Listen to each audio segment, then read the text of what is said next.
May 1 പ്രാധാന്യമൊക്കെ അങ്ങേക്ക് അറിയാമല്ലോ. ഇപ്പോൾ ഇന്ന് എല്ലാവർക്കും അറിയാം, സർവ്വരാജ്യ തൊഴിലാളി ദിനമാണ്. അപ്പോൾ പണിയെടുക്കുന്നവന് വേണ്ടി ഒരു ദിനം. അപ്പോൾ തൊഴിലാളികൾ ഈ നമ്മുടെ ജോലി സമയം, ജോലിയെക്കുറിച്ചുള്ള ചില അടിസ്ഥാന കാര്യങ്ങൾ ഒക്കെ നമ്മൾ ലോകവ്യാപകമായിട്ട് അംഗീകരിച്ചിട്ടുള്ളതാണ്. അതിൽ 8 മണിക്കൂർ ജോലി, 8 മണിക്കൂർ വിനോദം, 8 മണിക്കൂർ വിശ്രമം, ഇതാണ് ആഗോള വ്യാപകമായി എല്ലാ രാജ്യങ്ങളും അംഗീകരിച്ചിരിക്കുന്ന, വാക്കാലും അല്ലാതെയും.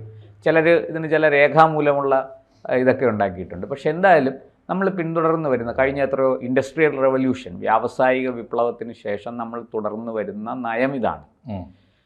ഇപ്പോൾ ഇതിന് അപവാദങ്ങളുണ്ട്. ഗൾഫിലൊക്കെ 12 മണിക്കൂർ ജോലി ചെയ്യുന്നു, ചില ജപ്പാനിലൊക്കെ 14 മണിക്കൂർ ജോലി ചെയ്യുന്നു എന്നൊക്കെ പറഞ്ഞിങ്ങനെ അപവാദങ്ങളുണ്ട്. എങ്കിലും ഞാൻ പറയുന്നത് പൊതുവേ നമ്മുടെ രാജ്യത്ത് അംഗീകരിച്ചിരിക്കുന്ന ഇതാണ്. ഇതിലെന്തെങ്കിലും മാറ്റം വരുത്തേണ്ടതുണ്ടോ? എന്താണ് അങ്ങയുടെ അഭിപ്രായം?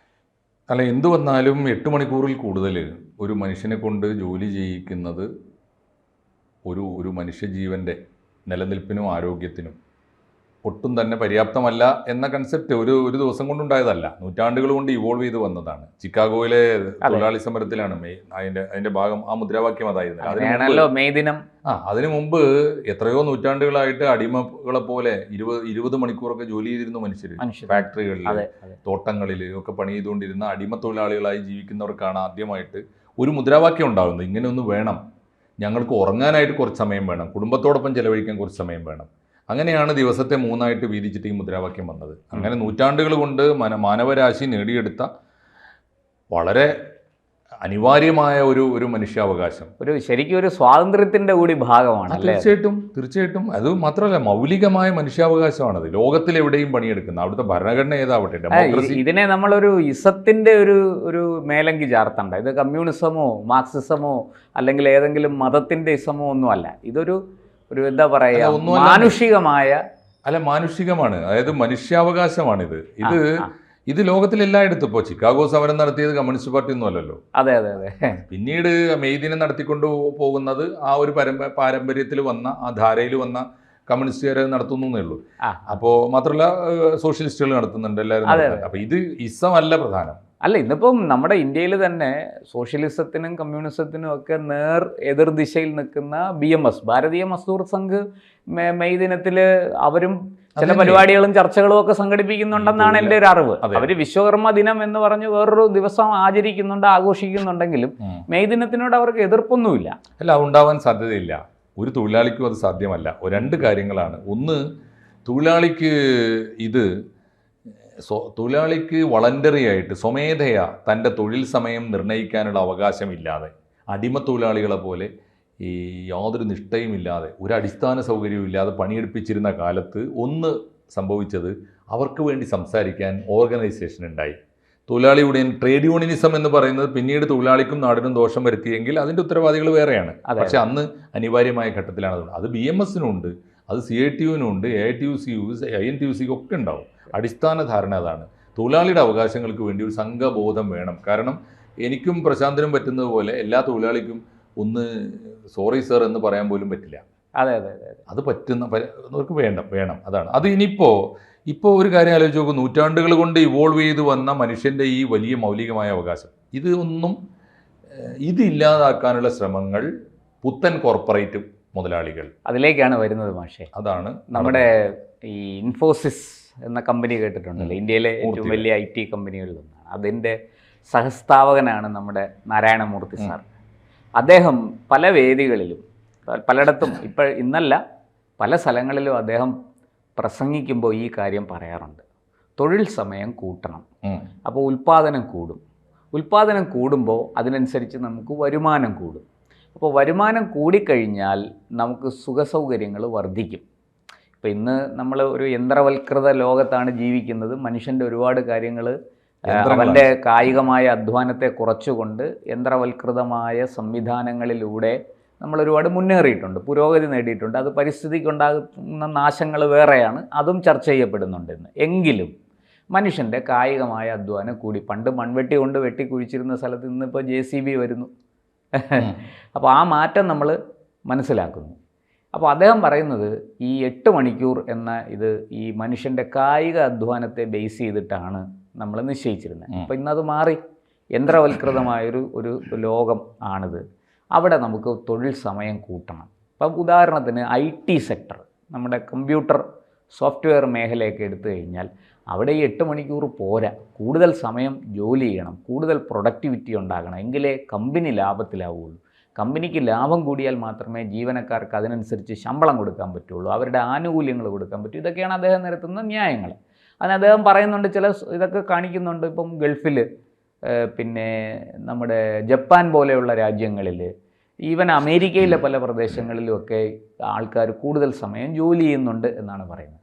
പക്ഷേ എനിക്ക് ഈ വിഷയത്തിലുള്ള എൻ്റെ ഒരു അറിവ്, അമേരിക്കയിലും മറ്റുമൊക്കെ 8 മണിക്കൂറിനപ്പുറത്ത് ഒരാൾ ജോലി ഇരുന്നാൽ, 8 മണിക്കൂർ കറക്റ്റ് അയാൾ പഞ്ച് ചെയ്യുന്ന സമയം, കയറുന്ന സമയം തൊട്ട് 8 മണിക്കൂർ ജോലി ചെയ്തു.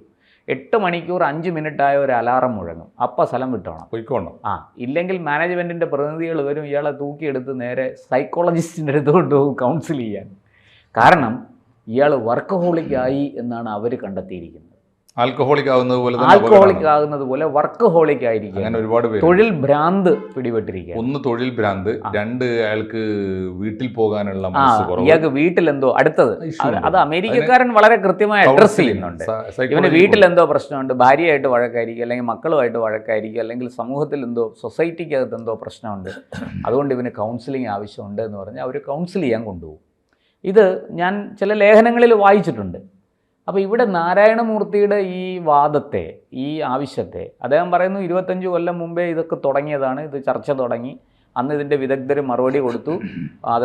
അപ്പോൾ അന്ന് ചോദിച്ചു, നമ്മൾ ഈ 8 മണിക്കൂർ വിനോദവും 8 മണിക്കൂർ വിശ്രമവും നമുക്ക് വേണ്ടേ എന്ന് പറഞ്ഞപ്പോൾ അന്നത്തെ വിദഗ്ധരുടെ മറുപടി ഈ 8 മണിക്കൂർ ജോലി എന്ന് പറയുന്നത്, അല്ലെങ്കിൽ അത് കൂട്ടണം എന്ന് പറയുന്നത് അതിജീവനത്തിന് വേണ്ടിയിട്ടാണ്, നമ്മുടെ നിലനിൽപ്പിന് വേണ്ടിയിട്ടാണ്. അപ്പോൾ നിലനിൽപ്പ് ഉണ്ടായിക്കഴിഞ്ഞാൽ നമുക്ക് പിന്നെ, അപ്പോൾ ഒരു കമ്പനി വലിയ ലാഭത്തിലൊക്കെ ആയിക്കഴിഞ്ഞാൽ പിന്നെ ജോലി സമയം കുറയ്ക്കാം എന്നാണ് അവരുടെ വിലയിരുത്തൽ. പക്ഷേ ആ വിലയിരുത്തലിനോട് ഇദ്ദേഹം എത്ര യോജിക്കുന്നു എന്ന് എനിക്കറിയില്ല, നാരായണമൂർത്തി. ഈ നമുക്ക് കിട്ടുന്ന വിവരങ്ങളും, ഞാനിതൊരു ജേണലിൽ വന്ന ഒരു ലേഖനത്തെക്കുറിച്ച് അടിസ്ഥാനപ്പെടുത്തിയാണ് ഞാൻ ഈ വിഷയം ചർച്ചയ്ക്കെടുത്തത്. അപ്പോൾ പക്ഷെ അദ്ദേഹം മറന്നു പോകുന്നൊരു കാര്യമുണ്ട്. ഈ പറയുന്നത് പോലെ 8 മണിക്കൂർ ജോലിയും 8 മണിക്കൂർ വിശ്രമവും 8 മണിക്കൂർ വിനോദവും കൊണ്ട് മാത്രം ആധുനിക ലോകം മുന്നോട്ട് പോകില്ല. ഈ ആധുനിക ലോകത്ത് മറ്റൊരു ഘടകം കൂടി, അത് പണ്ടും ഉണ്ടായിരുന്നു, പണ്ടും നമുക്കത് ഉണ്ടായിരുന്നു. പക്ഷെ നമ്മളത് വേണ്ടത്ര ഗൗരവത്തിൽ നമ്മൾ ഈ ഇടക്കാലത്ത് അതിലേക്ക് ശ്രദ്ധിച്ചില്ല. എൻ്റെ അഭിപ്രായത്തിൽ ഈ മനുഷ്യൻ അവൻ്റെ വിജ്ഞാന സമ്പത്ത് വർദ്ധിപ്പിക്കാൻ എന്തു ചെയ്യുന്നു? ഒരു ജോലി കയറുന്ന ഒരു സർക്കാർ ഉദ്യോഗസ്ഥൻ ഒരു സർക്കാർ ഗുമസ്തനായിട്ട് പ്രവേശിക്കുന്നു, അല്ലെങ്കിൽ എന്തെങ്കിലും ഒരു എഞ്ചിനീയറോ ഡോക്ടറോ എന്തെങ്കിലും ആയിട്ട് ജോലി കയറുന്നു. പക്ഷേ ഇന്ന് മാറിയ കാലത്ത്, ഇന്നിപ്പോൾ ആൾക്കാർക്ക് ഈ പരിശീലനം, അപ്ഡേഷൻസ്, പുതിയ പുതിയ ടെക്നോളജിയിൽ വരുന്ന മാറ്റം, ഇതിനെക്കുറിച്ചൊക്കെ ക്ലാസ്സുകൾ ഇതെല്ലാം കൊടുക്കുകയാണ്. അപ്പോൾ 6 മണിക്കൂർ ജോലിയും 6 മണിക്കൂർ വിശ്രമവും 6 മണിക്കൂർ വിനോദവും 6 മണിക്കൂർ വിജ്ഞാനവും എന്നൊരു തലത്തിലേക്ക് ഇന്ന് ചർച്ച പോകുന്നുണ്ട്. അത് അങ്ങനെയൊന്നും ആയിത്തീർന്നിട്ടില്ല, പക്ഷെ അങ്ങനത്തെ ചില ചർച്ചകൾ പലയിടത്തും നടക്കുന്നുണ്ട് ലോകത്ത്. അത് നമ്മൾ കണ്ടില്ലെന്ന് നടിക്കരുത്. നമ്മൾ ഈ ഉൽപ്പാദനക്ഷമത കൂട്ടണം എന്ന് പറയുമ്പോൾ, ഇത് വെറുതെ ഇരുന്ന് സ്വിച്ച് ഇട്ടാൽ വർക്ക് ചെയ്യുന്ന ഒരു കമ്പ്യൂട്ടർ അല്ല മനുഷ്യൻ. അവന് അപ്ഡേഷൻ ആവശ്യമുണ്ട്. അവൻ്റെ ബൗദ്ധികമായ വിജ്ഞാന തൃഷ്ണയെ ശമിപ്പിക്കണം. അവന് വേണ്ടുന്ന അറിവ് പകർന്നു കൊടുക്കണം. അവന് മാനുഷികമായ ബോധമുണ്ടാകണം. അതെല്ലാം അറിവിൻ്റെ അടിസ്ഥാനത്തിലാണ് ഉണ്ടാകുന്നത്. നമ്മുടെ കാരുണ്യം, ദയ തുടങ്ങിയ വികാരങ്ങളെല്ലാം, അല്ലെങ്കിൽ തുടങ്ങിയ മാനസിക ഭാവങ്ങളെല്ലാം അറിവിൽ നിന്നുകൂടി, അറിവിനും അതിനകത്തൊരു പങ്കുണ്ട്, വിജ്ഞാനത്തിനും അതിനകത്തൊരു പങ്കുണ്ട്, ഇതിനെയൊക്കെ സ്വാധീനിക്കുന്നുണ്ട്. അപ്പോൾ ഈ ഒരു തരത്തിൽ മനുഷ്യൻ മാറിയില്ലെങ്കിൽ അവൻ്റെ ഉൽപ്പാദനക്ഷമത വളരെ കുറയും. അപ്പം അതുകൊണ്ട് നാരായണമൂർത്തി സാറ് പറഞ്ഞ 14 മണിക്കൂർ ജോലി കുറച്ച് കടുത്തതാണ്. നമുക്ക് 8 മണിക്കൂർ ജോലി അങ്ങനെ നിർത്താം, പോട്ടെ. ഇന്നത്തെ നിലയിൽ ഭാരതം നമ്മുടെ ഇന്ത്യക്കാരുടെ കാര്യമാണ് ഞാൻ പറയുന്നത്, ഒരു വികസ്വര രാഷ്ട്രമാണ് ഇപ്പോഴും. നമ്മൾ വികസിത രാഷ്ട്രമായിട്ടില്ല.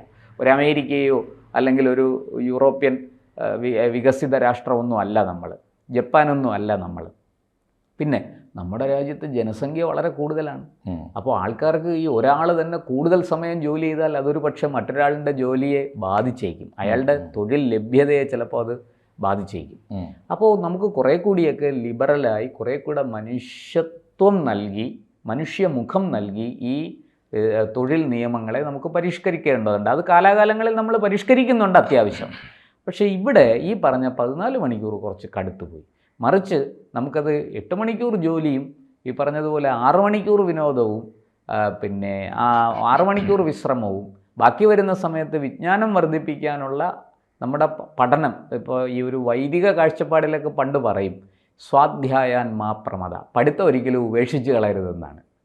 ഈ വിദ്യാഭ്യാസം കഴിഞ്ഞ് പുറത്തു പോകുന്ന ഒരു യുവാവിനും യുവതിക്കും പണ്ട് ഭാരതത്തിലെ ആചാര്യന്മാർ കൊടുത്തിരുന്ന ഒരു ഉപദേശമാണ്. അതൊരു ഉപനിഷത്തിനകത്തുള്ളതാണ്. സ്വാധ്യായാൻ മാ പ്രമദ, വല്ലതൊക്കെ പഠിച്ചോണേ, ഇല്ലെങ്കിൽ നീ പെട്ടുപോകും എന്നാണ് അതിൻ്റെ അർത്ഥം. അപ്പോൾ പഠിക്കാനും കൂടിയുള്ള അവസരം കൊടുക്കണം. അത് തൊഴിൽ സമയത്തിരുന്ന് പഠിക്കലല്ല, തൊഴിൽ സമയം തൊഴിൽ ചെയ്യാനുള്ളത്, അല്ലാതെ അപ്ഡേഷൻസ് വേണ്ടുന്ന ഒരു സമയവും കൂടി നമ്മൾ കൊടുക്കണം. ഇല്ലെങ്കിൽ ഇതെല്ലാം വലിയ കാലവിളംബമില്ലാതെ നമ്മൾ ബുദ്ധിമുട്ടിലായിപ്പോവും. ഈ സത്യം നാരായണമൂർത്തി സാറ് തിരിച്ചറിയുന്നുണ്ടോ എന്ന ചോദ്യമാണ് എനിക്ക് ഉന്നയിക്കാനുള്ളത്. മാഷിൻ്റെ മറുപടി പറഞ്ഞ് അവസാനിപ്പിക്കാം. നാരായണമൂർത്തി തീർച്ചയായിട്ടും ഇന്ത്യയിലെ വലിയ തൊഴിൽ ദാതാക്കളിൽ ഒരാളാണ്. അതെ, അദ്ദേഹം ആ നിലയിൽ എത്തിച്ചേർന്നതിൻ്റെ പിന്നിലുള്ള വലിയ അധ്വാനത്തെ നമുക്ക് നമിച്ചേ പറ്റുള്ളൂ. പക്ഷേ അദ്ദേഹത്തിൻ്റെ വാക്കുകളും നിലപാടും ഒക്കെ അദ്ദേഹത്തിൻ്റെ അനുഭവത്തിൽ നിന്ന് രൂപപ്പെട്ട ഒരു തൊഴിൽ ദാതാവിൻ്റെ നിലപാടാണ്. അതുകൊണ്ട് തന്നെ ഒരു തൊഴിലാളിയുടെ മനസ്സ് അല്ല. ഇതിൽ പ്രധാനപ്പെട്ട പ്രശ്നം സമീപനമാണ്, മനസ്സാണ്. 2 കാര്യത്തിൽ നമുക്ക് തൊഴിൽ എടുക്കാം, 2 തരത്തിൽ. ഒന്ന് മാൻഡേറ്ററിയാണ്, മറ്റേത് വോളണ്ടറിയാണ്. ഇപ്പം എനിക്ക് 8 മണിക്കൂർ ജോലി തന്നാൽ 8 മണിക്കൂർ ജോലി ആത്മാർത്ഥമായിട്ട് ഞാൻ ചെയ്ത് കഴിഞ്ഞിട്ട് ഞാൻ പോകുന്നില്ല സാറേ, എനിക്ക് ഒരു ചെറിയ പണി കൂടി തീർക്കാനുണ്ട് എന്ന് പറഞ്ഞിട്ട് തീർക്കാം. അത് നിയമമല്ല, അതൊരു തൊഴിൽ ദാതാവ് അടിച്ചേൽപ്പിക്കേണ്ടതുമല്ല. തൊഴിൽ ദാതാവ് ഇതുപോലെ വീട്ടിൽ പോകാൻ പറഞ്ഞാൽ അല്ല സാർ സോറി ഞാൻ തീർത്തിട്ടേ പോകണുള്ളൂ, എനിക്ക് സുഖമായിട്ട് കിടന്നുറങ്ങണം എന്ന് പറയാമല്ലോ. ഇങ്ങനെ ജോലി ചെയ്യാൻ മനുഷ്യനെ പ്രേരിപ്പിക്കാം, അത് തെറ്റല്ല. പക്ഷേ തൊഴിൽ സമയം 8 മണിക്കൂറിൽ നിന്ന് 14 മണിക്കൂറാക്കി അടിച്ചേൽപ്പിക്കുന്നത് ഒട്ടും തൊഴിലാളിപക്ഷ നിലപാടല്ല, അല്ലെങ്കിൽ തൊഴിലാളിയെ മനസ്സിലാക്കുന്ന നിലപാടല്ല. 1. 2, ഇദ്ദേഹം പറയാതെ തന്നെ ഇവിടെ IT സെക്ടർ എന്ന് പറയുന്നൊരു വലിയ ഭൂമി വരുന്നതിന് മുമ്പേ ഇവിടെ നടക്കുന്നുണ്ട്. പ്രശാന്തിന് എത്ര ബാങ്ക് എംപ്ലോയീസ് സുഹൃത്തുക്കളുണ്ട്? എൻ്റെ വീട്ടിൽ തന്നെ ഒരാളുണ്ട്, പെങ്ങള് ബാങ്കിലാണ് ജോലി. അവർ സമയം പാലിക്കുന്നത് എങ്ങനെയാണ്? ഒരു രക്ഷയില്ല സാറേ. ആണല്ലോ. ഇനി എൻ്റെ ഭാര്യ ഒരു പ്രൈവറ്റ് ബാങ്കിലാണ് ജോലി ചെയ്യുന്നത്, അവിടെയും സമയത്തിന് ആരെങ്കിലും അവിടെ 8 മണിക്കൂർ 10 മണിക്കൂർ ഒരു രക്ഷയില്ല. എൻ്റെ കുടുംബത്തിലുള്ള ബാങ്ക് എംപ്ലോയീസ്, എൻ്റെ പരിചയത്തിലുള്ള ബാങ്ക് എംപ്ലോയീസ് വരുന്നത് പലപ്പോഴും രാത്രി 9 മണിക്കാണ്. പെങ്ങളൊക്കെ വീട്ടിൽ വരുന്ന രാത്രി 9 മണിക്കാണ്. ഇത് നടക്കുന്നുണ്ട്, അത് വളണ്ടറിയാണ്. ഇന്ത്യയിൽ ഒരു ബാങ്കും അവരോട് പറഞ്ഞിട്ടില്ല നിങ്ങൾ 10 മണിക്കൂർ. 3:30 മണി ആവുമ്പോഴത്തേക്കും കൗണ്ടർ ക്ലോസ് ചെയ്യും. പക്ഷെ ഇവരുടെ ജോലി കഴിയുന്നത് രാത്രി 9. ഇനി രണ്ടാമത്തേത്, അതുപോലുള്ള ഒരു അവശ്യ സർവീസാണ് നമ്മുടെ ആരോഗ്യമേഖല. ഗവൺമെന്റ് ഓഫീസിൽ ഗവൺമെന്റ് ആശുപത്രിയിൽ ജോലി ചെയ്യുന്ന ഒരു ഡോക്ടർ, അദ്ദേഹത്തിന് ഇതുപോലെ 8 മണിക്കൂർ OP-യിൽ ഇരുന്നാൽ മതി. അദ്ദേഹം വിട്ടുപോകുമല്ലോ, അദ്ദേഹം ജോലി കഴിഞ്ഞു പോയി, ഒരു അത്യാസന്ന നിലയിൽ രോഗി വന്നിരിക്കുന്നു, വരില്ല എന്ന് അദ്ദേഹം പറയുമോ? ഏത് ഉറക്കത്തിലും എണീറ്റ് വരും. അത് വളണ്ടറിയാണ്. പക്ഷെ അത് അദ്ദേഹത്തിന് മേൽ അടിച്ചേൽപ്പിക്കാനുള്ളതല്ല, അദ്ദേഹത്തിൻ്റെ മനോഭാവത്തിൽ ഉണ്ടാക്കേണ്ട ഒരു സംഗതിയാണ്. തൊഴിലാളിയെ പ്രീതിപ്പെടുത്തിയും സന്തോഷിപ്പിച്ചും അവൻ്റെ ഉൽപാദനക്ഷമത കൂട്ടും. അവനെ ഇതുപോലെ അപ്ഡേറ്റ് ചെയ്യാനുള്ള സമയം അവിടെ തന്നെ കൊടുക്കാം, ഓഫീസിനകത്ത് കൊടുക്കാം. അതൊന്ന്. പിന്നെ അവന് റിലാക്സ് ചെയ്യാനുള്ള വായന, അവൻ്റെ ആത്മവികാസത്തിനുള്ള വായന വീട്ടിലെ 8 മണിക്കൂറൊന്നും എടുക്കാം. 8 മണിക്കൂർ ഉറങ്ങി തന്നെ തീർക്കണം എന്നില്ലല്ലോ. അപ്പോൾ അതാണ് ചെയ്യേണ്ടത്, മനുഷ്യൻ്റെ ആറ്റിറ്റ്യൂഡ്. പക്ഷെ ഇപ്പോൾ നാരായണമൂർത്തി സാറ് നിറഞ്ഞ ആദരവോടെ അദ്ദേഹത്തോട് പറയേണ്ടിയിരിക്കുന്നു, അദ്ദേഹത്തിൻ്റെ ഈ സമീപനം വിയോജിക്കുന്നു. അദ്ദേഹത്തെ തന്നെ ഈ നിലയിൽ എത്തിച്ച തൊഴിലാളികളുടെ മനസ്സ് അറിയാതെയാണ്. അങ്ങനെയല്ല തൊഴിലാളികളോട് സമീപിക്കേണ്ടത് എന്ന് പറഞ്ഞ് തൽക്കാലം നമുക്ക് അവസാനിപ്പിക്കാം. ഇനിയും തുടരേണ്ടി വരും.